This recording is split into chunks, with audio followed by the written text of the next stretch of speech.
గలతీయులకు రాసినటువంటి పత్రిక 5వ అధ్యాయము మొదటి వచనం ఒకసారి మనం జ్ఞాపకం చేసుకుందాం.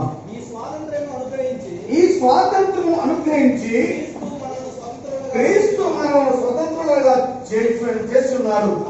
కాబట్టి మీరు స్థిరముగా నిలిచి మరణ దాస్యమును కాడి కింద చిక్కుకొనబడి ప్రార్థన చేసుకుందాం. ప్రియమైన వాళ్ళ ఒకసారి మనం అందరం కూడా మోకరించి పరిశుద్ధమైన తండ్రి, కృపగలిగిన దేవా, ప్రేమ నమ్మకమైన దేవా, స్వరూపమైన దేవా, నీకు వందనాలు చెల్లిస్తున్నాము. 75వ స్వతంత్ర దినోత్సవం మన తండ్రి శుభ పరిశుద్ధమైనటువంటి ఆదివారం మనకు రావడం ఎంతో ఆనందకరమైనటువంటి విషయం మనం పరిగణిస్తున్నాం ప్రభావ. ఇది నిమిత్తులు గొప్ప రక్షణాలను చెప్పి మేమందరం కూడా తెలుసుకొని సంతోషిస్తున్నాం ప్రభావ. ఈ శుభదినం ప్రభావ తండ్రి, అయా అల్పులను అయోగ్యులను ఎన్ని కలిగిన వాడను ఘోరమైన పార్టీ దేవా, అయా నీ పరిశుద్ధతను నిలబడి మాట్లాడడానికి యోగ్యులను కాదయ్యా. గొప్ప దేవానికి స్తోత్రం. ఐదులను ప్రేమించి నీ కృపను బలపరిచిన దేవ రక్షణలో నాకు ఇచ్చి ఈ స్థలం నిలబెట్టి వాడుతున్నది కాబట్టి నీకు స్తోత్రం తెలుస్తున్నాను. దేవ మాట్లాడుతున్న మాటలు నేను మాట్లాడుతున్న ఆశపడి ఆతరపడుతుందని దానికి తండ్రి అల్పమయ్యా మాట్లాడాలని శక్తి లేదు ప్రభావ. దయా శక్తి సామర్థ్యం రాకండి. మీరు నాలో ఉంది ప్రభావ, నేను ఏం మాట్లాడాను, ఎలా మాట్లాడాలి ప్రభావ, అయా విషయంలో బిడ్డలకు ఎలా ఆనందకరమైన జీవితంలో నీలో భద్రపరచుకోవడానికి ప్రభావ నా నోటు చెప్తున్న మాట ప్రభావ దీనిలో భద్రపరచుకుని భయంకరంగా మా ఆశీర్వదకుండా అయా తల్లి ఇందు హృదయంలో దయచేస్తున్న విశ్వాసంతో నన్ను మీ పాదాలు సమర్పించుకుంటూ ఈ గొప్ప లేఖలను కోరుకుండగా అయినా దాస్యం కింద దాసినటువంటి కార్యక్రమం పనిచేయకుండా చెప్పుకోవడం ప్రభావ. అయా నీ వెలుగు సంబంధంగా నీ రక్షణాత్మక మంత్రం కూడా అయా పరిశుద్ధంగా జీవితాన్ని పెట్టుకుంటూ నలుగురు మీ పాదాలను సమర్పించుకుంటూ ఈ పాదపత్ర బృందాన్ని ప్రార్థించి సమర్పిస్తున్నారు కాబట్టి దేవుడి బిడ్డ, ఈ యొక్క స్వాతంత్ర దినోత్సవ సందర్భంగా భక్తుడి అపోస్తలుడైన పౌలు గారు గలతీయుల సంఘానికి లేఖన భాగాన్ని రాశారు. గలతీయుల సంఘానికి రాశారు. 75 సంవత్సరాల క్రితం ఈ దేశాన్ని పట్టి పీడిస్తున్నటువంటి ఎందరో పరాయి దేశం నుంచి వచ్చి నిన్ను నీ కుటుంబాన్ని బానిసత్వం కింద చేయాలని చెప్పి బానిసత్వమైనటువంటి కాడి కింద నిన్ను మోపాలి, నిన్ను హీనమైన పరిస్థితుల్లో చూసి ఈనాటి హీనమైన పనులు నీ చేత చేయించి దుర్భరమైనటువంటి స్థితిలో నిన్ను జీవింపజేయాలని చెప్పి ఆనాటి కాలంలో ఎందరో విదేశీయులు వచ్చి మన దేశాన్ని పరిపాలించారు. మన దేశంలో ఉన్నటువంటి మనము మన కుటుంబం ఉన్నదనుకుంటే ఒకరికి ఎగ్జాంపుల్ గా చెప్తున్నాం. ప్రియమైన దేవుడు బిడ్డరా, ఇది ఎవరిని బోధి సంబంధించింది కాదు, ఎవరిని వ్యత్యాసపరిచి మాట్లాడేది కాదు. ప్రియమైన దేవుడు బిడ్డరా, మనము మన కుటుంబం ఉన్నది. మన కుటుంబం పైన పక్కింటి వారు కానీ ఎదురింటి వారు కానీ ఇంకా వేరే వారు ఎవరైనా కానీ పరాయి వారు వచ్చి మన కుటుంబం మీద పెత్తనం చేస్తామంటే మనం ఎలా సంబోధిస్తామండి? మన పోకలు ఎలా ఉంటాయి, మన ఆలోచనలు ఎలా ఉంటుంది? మనకు ఆలోచిస్తూనే ఉంటాం. ప్రియమైన దేవుడు వల్ల మన కుటుంబం పైన అతనికి ఏంటి హక్కు, అతను మన కుటుంబం పైన పాలించాల్సిన అవసరం ఏముంది, మన కుటుంబం మీద ఆయన అధికారం చూపించాల్సిన అవసరం ఏమున్నదని చెప్పి మనం ఎంతో ఆలోచిస్తూ ఉంటాం. ఈరోజు టెక్నాలజీ చాలా పెరిగిపోయింది. మన దేవుడు వల్ల చిన్న పిల్లలకు కూడా మనము చెప్పనాశక్తి తెలివి ఈరోజు దేవుడు చక్కని జ్ఞానాన్ని ప్రదర్శించాడు. అట్టి జ్ఞానాన్ని ప్రతి ఒక్కరికి కనెక్ట్ చేశాడు.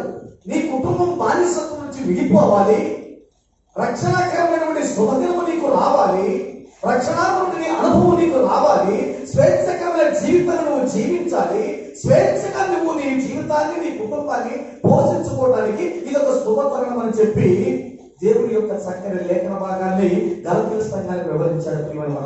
ఏమంటారు ఒకసారి మనం జ్ఞాపకం చేసుకుందాం, మరొకసారి జ్ఞానం చేసుకుందాం. ఈ స్వాతంత్ర్యం అనుగ్రహించి క్రీస్తు మనలను స్వతంత్రులుగా చేసి ఉన్నాడు. కాబట్టి మీరు స్థిరంగా నిలిచి మరణ దాస్యమును కాడి కింద చిక్కుకొనబడి. దీని అర్థం ఏమిటో చెప్పగలుగుతారా? ప్రియమైన వాళ్ళ వింటాము కానీ మన చెవులు చాలా ఆనందమైనవట. ఇటు వింటాము, ఇటు వదిలిపెడతాము. ఈ మాటలు దేవుడిచ్చి చక్కనిగా లేఖన భాగాన్ని అపోస్తలుడైనటువంటి సంఘానికి, గలతీయుల సంఘానికి అపోస్తలుడైన పౌలు గారు రాశాడు. మీకు రక్షణ ఉన్నటువంటి జీవితాన్ని ఇచ్చాను, నేను మీకోసం ప్రాణం పెట్టాను, మీకోసం నేను అనేకమైన బాధలు తీర్పును పొందని లోకానికి వచ్చి 33 23 సంవత్సరాలు మీకు స్వేచ్ఛను అనుభవించడానికి, మీకు బోధించడానికి, మీకు తెలియపరచడానికి, వెలుగు చీకటి నుంచి మిమ్మల్ని వెలుగులోకి రప్పించి ఆ చీకటి జీవితాన్ని వచ్చే పారదోని మీకు విముక్తి కలిగించి మీకోసం ప్రాణం పెట్టి సజీవుడుగా నేను లేచి పరలోక రాజ్యంలో తండ్రి చెట్టు నీకు ఒక చక్కని స్థానాన్ని స్థిరపరచడం కోసమే నీకు ఈ వెలుగు సంబంధులుగా నేను చేశాను. చీకటి నుంచి నీకు విముక్తి కలిగించాను. స్వేచ్ఛకరమైన జీవితం నీకు ఇచ్చాను. అందుకే ఈ పునరుత్థాన దినము ఈ యొక్క దేవుని సన్నిధిలో శివుని ప్రార్థనలు చేరి నువ్వు స్వేచ్ఛగా ఆరాధించడానికి నీకు ఇట్టి ధన్యతనిచ్చానని చెప్పి దేవుడు నీకు ఈ విధంగా తెలియజేస్తాడు. ప్రియమని వాళ్ళ స్వేచ్ఛకరమైన జీవితాన్ని నీకు ఇచ్చాను కాబట్టే నీవు దాస్యమైన కాడి కింద, అంటే ఈ పాపమైనటువంటి లోకము చూడకుండా, పాపమైన జీవితం గడపకుండా ఇప్పుడు నువ్వు రక్షణలో ఉన్నావు కాబట్టి, దేవుని యొక్క ప్రేమను, దేవుని యొక్క మహిమను తెలుసుకున్నావు కాబట్టి అటువంటి దాస్యమైనటువంటి కాడి కింద నువ్వు ఏమంటాడు ఇక్కడ చివరి మాట చదవండి. దాస్యముల కాడి కింద చిక్కుకొనవద్దు. నీవు పాపమైన జీవితంలో నువ్వు పడిపోవద్దు. ఈ పాపమైనటువంటి బల్లెకలు నువ్వు మోలేకవద్దు. పాపమైనటువంటి జీవితాన్ని నీలోకి రానివద్దు. ఎంత చక్కగా ఈ యొక్క గలతీ సంఘానికి ఏర్పరిచారు అపోస్తలుడైన పౌలు గారు. అంత జ్ఞానాన్ని వరకు తెలియజేశారు. మీరు పాపమైనటువంటి చీకటిలో జీవిస్తున్నారు కాబట్టి మిమ్మల్ని మొదలు సంబంధులుగా చేసి ఈ రీతిగా 75 సంవత్సరాల స్వతంత్రాన్ని ఇచ్చి 33 సంవత్సరాలు ఈ భూమి మీద జీవించి మీకోసం అనేకటువంటి రక్షణానుభవాలు మీకు నేర్పించాను. ఇంకా మీకు దాస్యత్వంలోని కాడి కింద జీవించడానికి నువ్వు సిద్ధంగా ఉన్నావా? వెలుగు సముద్రంగా జీవించడానికి సిద్ధంగా ఉన్నావా? రాకడ సమయం ఉన్నది, మీకు అతి త్వరలో ఉన్నదని చెప్పి దేవుడి లేఖన భాగంలో తెలియజేస్తున్నాడు. ప్రేమ దేవుడు వల్ల ఒకసారి కొంచెం ముందుకు వెళ్దాం. అదే అధ్యాయము 11వ వచనం ధ్యానం చేసుకుందాం. సహోదరులారా, మీరు స్వతంత్రులుగా ఉండుటకు పిలువబడింది. చూసారండి ఆయన ప్రేమ దేవుల ఇక్కడ ఏమంటాడు? నిన్ను ఏమంటాడు? మీరు స్వతంత్రులుగా, సహోదరులారా మీరు స్వతంత్రులుగా ఉండుటకు పిలువబడింది. అయితే ఏమంటాడు ఇక్కడ ఒక మాట, ఆ స్వాతంత్ర్యమును శారీరక క్రియలకు హేతువు చేసుకొనక ప్రేమ కలిగిన వారై ఒకరినొకడు దాసులయుడి. చూస్తున్నాడు ఇక్కడ ఏమంటాడు? చివరి మాట చదువుకుందాం. ఇక్కడ ఏమంటాడు? మీరు స్వతంత్రంగా ఉండుటకు పిలువబడింది. స్వేచ్ఛకరమైన జీవితాన్ని జీవించడానికి దేవుని బిడ్డలుగా మీరు ఎంచబడ్డారు. దేవుని బిడ్డలుగా మీరు ఎంచబడడానికి స్వతంత్రంగా పిలువబడ్డారు. చూసారు ఇక్కడ చక్కగా కల్పిన సంఘానికి అపోస్తలుడైన పౌలు గారు పిలువబడుతున్నాడు. ఎంత చక్కగా తెలియజేస్తున్నాడు ప్రేమ దేవుని వలన. స్వతంత్రులుగా ఏమంటాడు ఇక్కడ? స్వతంత్రులుగా ఉండుటకు పిలువబడింది. కానీ ఒక మాట మనం జ్ఞాపకం చేసుకోండి. ఇక్కడ ఏమంటాడు? స్వాతంత్ర్యమును శారీరక క్రియలకు హేతువు చేసుకొనగా ప్రేమ కలిగిన వారై ఒకరికొకడు దాసులైన. అంటే ఒకరికొకరు దాసత్వం చేయమని కాదు ఇక్కడ అర్థం. ప్రియమైన దేవుని వల్ల ఎవరికి వారుగా తగ్గింపు మనస్తత్వం కలిగి ఉండాలి. చెప్పిన మాటను ఏమాత్రం కూడా వినికిడి లేకుండా ఆయన నాకు ఇంట్లో చెప్పేది, ఆయన ఏమేంటి నాకు చెప్పేది, ఆయన మాటలు నాకు అంత అవసరమా అనేటువంటి మాటలు మీరు ఎప్పుడు కూడా పెడచోడు పెట్టవద్దు. ప్రియమైన దేవుని వల్ల నువ్వు దేవుని యొక్క బిడ్డవు కనుక, దేవుడు నీకు విధానంగా నేర్పాడు కనుక, దేవుడిని నిజంగా రక్షించుకుంటూ కాపాడుకుంటూ పోషించుకుంటూ వస్తున్నాడు కనుక నీ సహోదరునికి మాటలు వినాలి. విముఖుడు కావద్దు. నువ్వు చెప్పినటువంటి మాటలకు వాళ్ళు చెప్పే మాట చెడ్డదా మంచిదా అనేది దేవుడు చూసుకుంటారు. దేవుడికి తెలుసు. అది దేవుడికి సమర్పించుకో. ఒకవేళ నువ్వు దూషిస్తున్నారేమో, ఒకవేళ నువ్వు చెడుగా మాట్లాడుకుంటున్నారేమో, అవన్నీ కూడా దేవుడికి సమర్పించుకో. ఇక్కడ ఏమన్నా ఒకసారి మనం జ్ఞాపకం చేస్తున్నాం. శారీరక క్రియలకు స్వాతంత్ర్యము శారీరకలకు హేతువు చేసుకొనగా ప్రేమ కలిగిన వారి ఒకరికొకడు దాసులయుడి. ఒకరికొకరు తగ్గింపగలిగినటువంటి మనస్తత్వం. నాకు నేనే గొప్ప, నాకంటే గొప్ప వారు ఎవరు లేరు, నేనే గొప్ప వాడిని, నాకు ఎదురు లేదని చెప్పి నువ్వు పొరపాటు పడుకుంటున్నావేమో, తప్పుగా ఆలోచిస్తున్నావేమో, ఇది తప్పు అని చెప్పి దేవుని యొక్క లేఖనం తెలియజేస్తున్న ప్రియమైన దేవుని వల్ల. ఇక చివరి మాట ఒకసారి చదువుకుందాం. 14వ వచనాన్ని. ధర్మశాస్త్రం అంతయు నిన్ను వలె నీ పొరుగు వారిని ప్రేమించుము. మనం ఎంతమంది ప్రేమిస్తామన్నాడు మన పొరుగు వారిని? మన కుటుంబంలో ఉన్నటువంటి మనల్ని మనం ప్రేమించుకోలేము. మన భర్తలు కానివ్వండి, మన పిల్లలు కానివ్వండి, మన భార్యలు కానివ్వండి, మన కుటుంబంలో యజమానులు కానివ్వండి, మనమే ప్రేమించలేము. పొరుగు వారిని ఎలా ప్రేమిస్తాం? వాడి జీవితం ఏమైపోతుంది నాకు అవసరం ఏంటి? వాడి కుటుంబం ఏమైపోతుంది నాకు అంత అవసరం ఏంటి? కానీ ఇక్కడ భక్తులు అపోస్తలుల పౌలు గారి గాలతీయుల సంఘానికి ఏమంటున్నాడండి? నిన్ను వలె నీ పొరుగు వారిని ప్రేమించాలి. ఎంత చక్కనమాట ప్రేమ దేవుని వల్ల. అసూయలు కాదండి, ఆర్భాటం కాదండి, మనమర్చలు కాదండి, అసూయలు కాదండి. ప్రేమ సంకల్పమైన జీవితాలతో నీవు ఒకరినొకరు దాసులుగా అర్థం చేసుకొని నీవు ఒకరినొకరిని ప్రేమించుకుంటూ నీ యొక్క పొరుగు వారిని కూడా ప్రేమించి నీ యొక్క శత్రువులు కూడా నువ్వు ప్రేమించి ఒకరినొకరు ఏమంటాడు ఇక్కడ? ధర్మశాస్త్రమంత్యం నిన్ను వలె నీ పొరుగు వారిని ప్రేమించమంటుంది. ఈ పరిశుద్ధ గ్రంథం అనబడి లేఖనాలన్నీ కూడా నువ్వు ఎక్కడ చూసినా ఏ ఒక ప్రవక్త పలికినా కూడా నిన్ను వలె నీ పొరుగు వారిని ప్రేమించవని ఈ విధంగా దేవుడు మనకి స్వాతంత్రాన్ని కలిగించిన వలన ఈ దేశంలో ఉన్నటువంటి ప్రతి ఒక్క పౌరుడు కూడా ఇటువంటి స్వేచ్ఛకరమైన జీవితాన్ని అనుభవించాలని హిందూ ముస్లిం క్రైస్తవులు అందరూ కూడా భారీగా ఉండి ఒకరినొకరు అర్థం చేసుకొని ప్రేమించుకుంటూ భారీగా తిరగాలని చెప్పే దేవుడి రక్షణ మనకు కలిగించిన దేవుని వలన. రెండు ఒకసారి మనం జ్ఞాపకం చేసుకున్నాం. కీర్తన గ్రంథము ఎక్కడ పక్కన దావీదు గారు కూడా తెలుసుకున్నాడు. కీర్తన గ్రంథము పక్కన దావీదు గారు కూడా ఎంత వినయంగా దేవుడికి తనను తానుగా తగ్గించుకొని సమర్పించుకున్నాడు. 26వ దావీదు మనం జ్ఞాపకం చేసుకున్నాం. 26వ దావీదు కీర్తన 1వ చూడండి. నిన్ను వల్ల నీ పొరుగు వారిని ప్రేమించమని గలతీయుల సంఘానికి అపోస్తలుడైన పౌలు గారు అక్కడ సెలవిచ్చారు. ఇక్కడ పక్కన దావీదు గారు 26వ దావీదు కీర్తన 1వ వచనంలో ఒకసారి జ్ఞాపకం చేసుకున్నాం. యెహోవా నేను యథార్థవంతుడై ప్రవర్తించుతున్నాను, నాకు తీర్పు తీర్చుము, ఏమీ సందేహపడకుండా యెహోవా యందు నేను నమ్మిక ఉంచి ఉన్నాను. దేవుని యందు నువ్వు ఎంత నమ్మకంగా జీవిస్తూ ఉన్నావు. రాజ్యాధికారంలో వెళ్ళి పరిపాలన చేస్తా ఉన్నాను.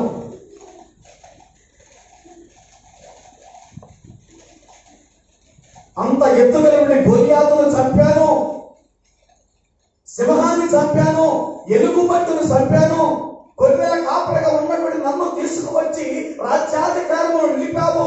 నీకు ఇచ్చినటువంటి అభిషేకం ద్వారా నేను ఈ రాజ్య పరిపాలన చేస్తున్నాను. నాకే కొదవలేదు కదా. ఇక నేను నీకు విముఖుడికి ఎందుకు ఉండాలి? నీ మాట నేను ఎందుకు వినాలి? నీ మాటను నేను ఎందుకు నా చెవులు పెట్టాలి? నా హృదయంలో పదిలిపరచుకోవాలి అని చెప్పి అహంకారంతో ఈ దావీదు విర్రవీయలేదండి. ఎంత వినయంగా దేవుడికి సమర్పించుకుంటున్నాడండి. ఇక్కడ మరొకసారి చదవండి చివరి మాట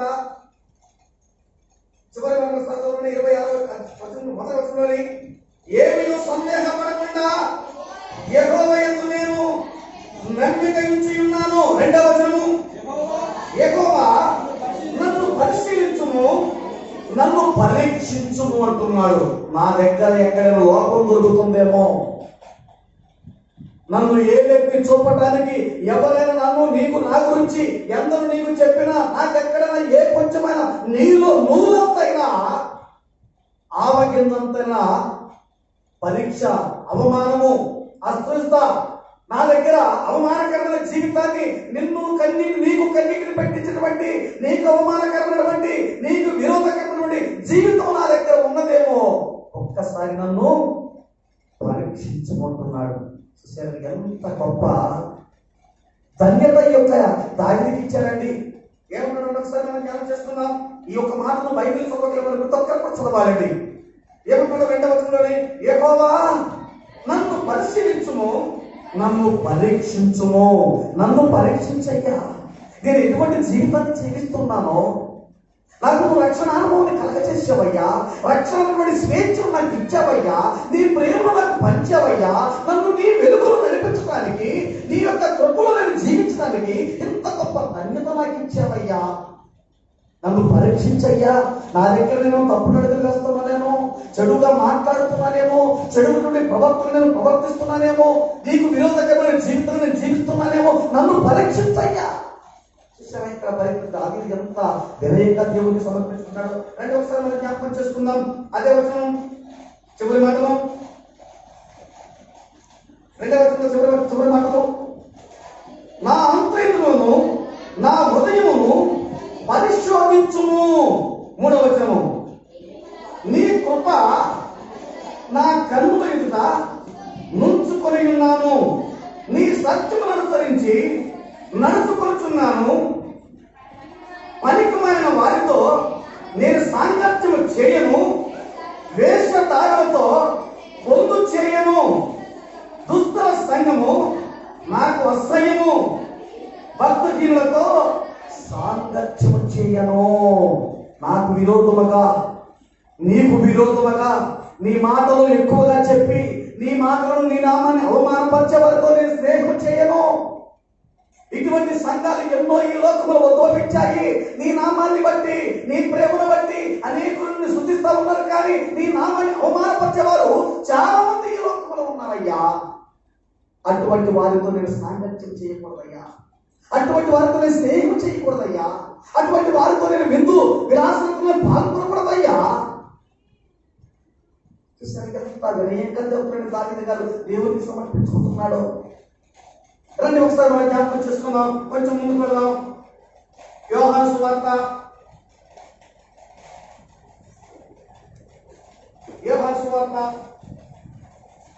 12వ అధ్యాయము 12వ వచనం ఒకసారి మనం జ్ఞాపకం చేసుకుందాం. యోహాను సువార్త 12వ అధ్యాయంలోని ఈ విధముగా భక్తుడైన దావీదు గారు ఎంత వినయంగా పరిశీలన చేసుకుంటూ ఉన్నాడు. అపోస్తలుడైన పౌలు గారు గలతీ సంఘానికి ఈ రీతిగా ముఖ్యాన్నిస్తూ ఉన్నాడు. ఎంతో చక్కగా వినయంగా చెప్తున్నాడు. ప్రభువైన యేసుక్రీస్తు వారు కూడా నీతో ఒక మాట చెప్తున్నాడు. ప్రియమైన దేవుని బిడ్డలారా, ప్రభువైన యేసుక్రీస్తు వారు కూడా నీతో మాట్లాడుతూ ఉన్నాడు. ఈ లేఖన మాటలు మీరు తెలియజేస్తూ ఉన్నాడు. యోహాను సువార్త 12వ అధ్యాయము 35వ వచనం మనం జ్ఞాపకం చేసుకుందాం. 12వ అధ్యాయం 35వ వచనము.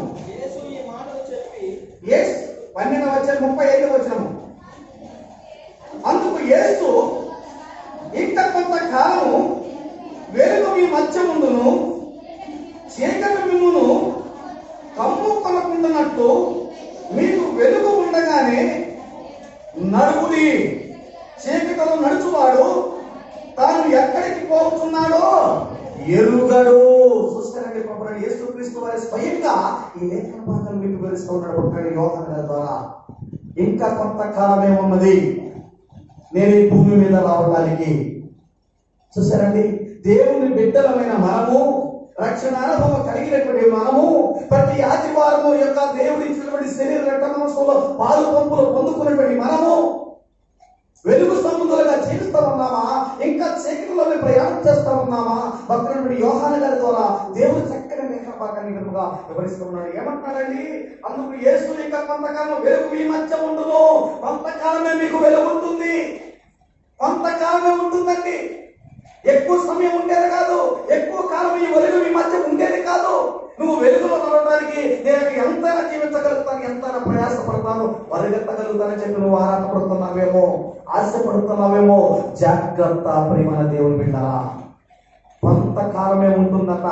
యోహాను గారికి ఈ విధంగా దేవుడు తెలియజేస్తున్నాడు. ప్రభువు యేసుక్రీస్తు వారి స్వయంగా మాట్లాడుతున్నది ఈ లేఖన భాగంలోనే. కొంతకాలమే ఉన్నదండి వెలుగు. ఏమన్నాడు ఇక్కడ?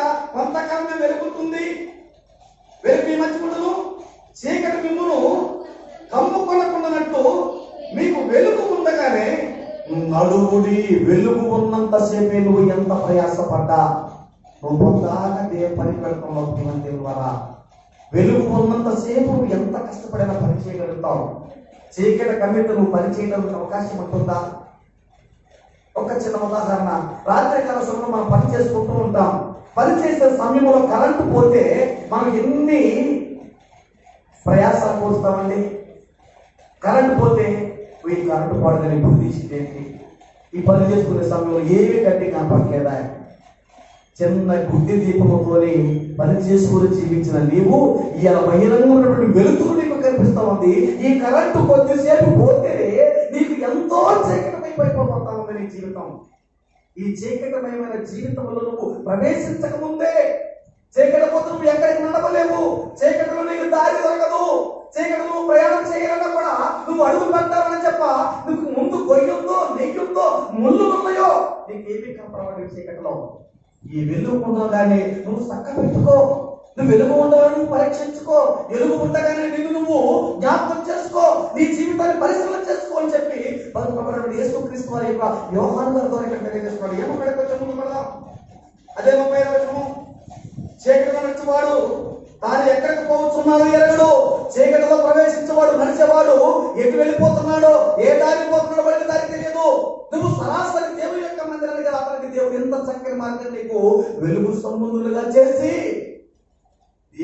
దేవుని యొక్క మందిరానికి దారి చూపెడుతున్న వల్ల ఆ వెలుగులో నువ్వు ప్రవేశించడానికి సిద్ధంగా ఉన్నావా?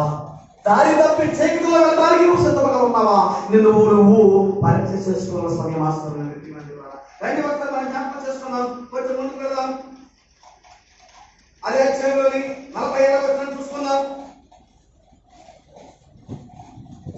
46వ వచనము 12వ అధ్యాయం 46వ వచనము. నా యందు విశ్వాసం ఉంచు ప్రతి వాడు చీకటిలో నిలిచి ఉండకున్నట్లు నేను ఈ లోకమునకు వెలుగుగా వచ్చి ఉన్నాను. చూస్తారండి, ఈ చీకటిలో నువ్వు ప్రవేశించకుండా ఉండటానికి, ఈ చీకటిలో నువ్వు నడవకుండా ఉండటానికి, ఈ చీకటిలో నువ్వు బాధపడకుండా ఉండటానికి, ఈ చీకటి చదువు నీకు నీ జీవితాన్ని నీలో లేకుండా ఉండటానికి, ఈ చీకటి జీవితము నీ కుటుంబంలో లేకుండా ఉండటానికి వెలుగుగానే నీ లోకానికి వచ్చాను. అట్టి వెలుగును నీకు చూపించాను. నీ కోసం తీర్పును పొందాను. కడవల శ్రమలో ప్రాణం పెట్టాను. గాయాల పైన రక్తాన్ని కాల్చాను. తిరిగి సజీవుడిగా లేసి నీ కోసం ఒక స్థిరత్వాన్ని పరలోక రాజ్యంలో ఏర్పాటు చేయడానికి వెలుగు సంబంధంగా వచ్చాను. ఇంకొంత కాలమే ఉంటుంది వెలుగు. ఏమంటాడండి? ఇంకొంత కాలమే ఉంటుంది వెలుగు.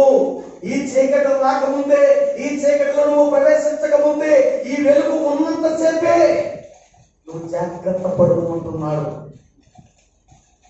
నీవు కానీ, నీ కుటుంబం కానీ, నీ పిల్లలు కానీ నువ్వు జాగ్రత్త పడాలి. దేవుని యొక్క రక్షణ అనుభవంలోకి నడిపించాలి. నీ ఇరుగు పొరుగు వారితో కానివ్వండి, తోటి వారితో కానివ్వండి, నీ బంధువులకు కానీ, స్నేహితులకు కానీ ఇటువంటి వెలుగు కావాలన్నటువంటి మాటలు చెప్పి దేవుని యొక్క రాజ్యం మార్గాన్ని నువ్వు వారిని నడిపించాలని చెప్పి ఈ లేఖన ద్వారా తెలియజేస్తున్నటువంటి చివరి మనం ఒకసారి 47వ వచనం. ఎవడైనా నా మాటలు వినియు వాటిని గైకొనకుండన ఎడల నేను అతనికి తీర్పు తీర్చను. నేను లోకములకు తీర్పు తీర్చుటకు రాలేదు కానీ లోకమును రక్షించుటకే వచ్చి తిని. నీకు తీర్పు తీర్చడానికి రాలేదని దేవుడు, నిన్ను శిక్షించడానికి రాలేదని దేవుడు, నిన్ను శపించడానికి రాలేదని దేవుడు, నిన్ను ఆగం చేయడానికి రాలేదని దేవుడు, నీ కుటుంబాన్ని సర్వనాశనం చేయడానికి రాలేదని దేవుడు, నిన్ను కుటుంబాన్ని నిన్ను వెలుగును చూపించడానికి, నా యొక్క వెలుగు మహిమను నువ్వు కనుగొనడానికి, నా రక్షణ ఆరంభం నువ్వు జీవించడానికి నేను నీ కోసం వచ్చాను. నిన్ను ప్రేమించాను. నీకు తీర్పు తెచ్చడానికి నేను రాలేదు. నీవు నా వైపు మరలాలి. నువ్వు నన్ను వేడుకోవాలి, నన్ను ఆశ్రయించాలి, నా సన్నిధికి రావాలి. నిత్యం నా సన్నిధిలో కానివ్వండి, నీ కుటుంబంలో కానివ్వండి, నా ఆనంద ధ్వని వినపడాలని చెప్పి దేవుడు నిన్ను ప్రేమతో పిలిచాడు. ప్రియమైన దేవుని వారారా, తీర్పు తీర్చబడిన తండ్రి అయిన దేవుడు ఉన్నాడు. ఆ తీర్పు తీర్చే సమయంలో నువ్వు ఎక్కడ ఉంటావు అని జ్ఞాపకం చేసుకో. చీకటి పడక ముందే నిన్ను నువ్వు చక్క పెట్టుకో. వెలుగు ఉన్నంత వరకే, వెలుగు కొంచెం కాలమే ఉంటుంది. ఇంటి స్వతంత్రం నీకు దేవుడు ఇచ్చాడు కాబట్టి ఇంకో కొంతకాలమే నీకు ఇటువంటి మార్గాన్ని నీకు ప్రేమతో చూపిస్తాడు కాబట్టి ఆ తీర్పు దినము రాకముందే, చీకటి కమ్ముకొనక ముందే వెలుగు సంబంధంగా జీవించడానికి సిద్ధంగా ఉన్నావా? నేను జ్ఞాపకం చేసుకుంటున్నాను. అటు వెలుగు జీవితాన్ని మనం జీవిద్దామా? చీకటిలో ప్రవేశిద్దామా? చీకటినటువంటి నడక మనం నడవకుండా, చీకటి ప్రయాణం, చీకటి జీవితాన్ని మనలో లేకుండా నిత్యము ఆయన ఇచ్చినటువంటి వెలుగులోని, ఆయన యొక్క ప్రేమలోని, ఆయన చూపినటువంటి గొప్ప ధన్యత మనం పొందుకోవడానికి ఇంకా కొంతకాలం ఉంది కాబట్టి ఈ ఉన్నటువంటి కొంతకాలంలో వెలుగు సముద్రంగా జీవించడానికి, ఆయన ఇచ్చిన ప్రేమను పొందుకోవడానికి మనం సిద్ధంగా ఉన్నామా? భక్తుడు దావీదు గారు కూడా ఎంతో పరిశ్రమ చేశాడు. తను తానుగా తగ్గించుకున్నాడు. నిన్ను నీవుగా పరీక్ష చేసుకో. నీ పొరుగు వారిని ప్రేమించు, నీ తోటి వారిని ప్రేమించు, నీ శత్రువును ప్రేమించు. నాలో ఏమన్నా పాపం ఉన్నదేమో, నాలో ఎటువంటి దోషం ఉన్నదేమో, నీకు ఆయాసకరమైన పనులు నేనేమన్నా చేస్తున్నానేమో, నీకు ఇష్టమైన నడవడికలు, నేను ఇష్టమైన మాటలు నా నుంచి ఏమన్నా వస్తున్నాయేమో, నన్ను పరీక్షించమయ్యా, నా అంతర్యమును నా హృదయమును పరీక్షించని చెప్పి భక్తుని దావీదు గారు పరిశ్రమ చేసుకుంటున్నాడండి, సమర్పించుకున్నాడండి. అపొస్తలుడైన పౌలు గారు కూడా గలతీయుల సంఘానికి ఎంతో ఉద్ఘాటించి చెప్పాడండి. అటువంటి ప్రేమను, అటువంటి ధన్యతను, అటువంటి గొప్ప జీవితాన్ని వారికి కలగజేశాడండి సంఘానికి. నీకు కూడా ఇటు మాటలు తెలియజేస్తున్నాడు కాబట్టి దేవుని వల్ల పౌరుడు యేసుక్రీస్తు వారి స్వయంగా ఈ మాటలు మాట్లాడాడు కాబట్టి అట్టి వెలుగు చీకటి పడకముందే వెలుగులో మనం జీవించడానికి సిద్ధంగా ఉన్నామా? స్వతంత్రంగా జీవించడానికి ఈ స్వతంత్రమైన జీవితం నీకు ఇచ్చాడు కాబట్టి స్వతంత్రమైన జీవితాన్ని నిన్ను కుటుంబాన్ని దేవుని యొక్క ప్రేమలో పాల్గొనడానికి సిద్ధంగా ఉన్నావా? ఆయన యొక్క బలలో శ్రద్ధ చేయడానికి నిన్ను పరీక్ష చేసుకొని హృదయ శుద్ధి కలిగి నీ హృదయాన్ని తనకు సమర్పించుకోవడానికి సిద్ధంగా ఉన్నావా? నేను పరీక్ష చేసుకోవాల్సిన సమయం అవసరమైనది. దేవుని మాటలు దీవించి ఆశీర్వదించి మా హృదయంలో పరిపూర్ణ చేసుకున్నాక ఆమె ఈ మాటలు నడిపే దీని యొక్క బిడ్డలకు అవకాశం కలిగి ప్రత్యేక తెలియజేస్తూ ఎంతో ఈ మాటలు ఇస్తూ ఉన్నాను. ఆమె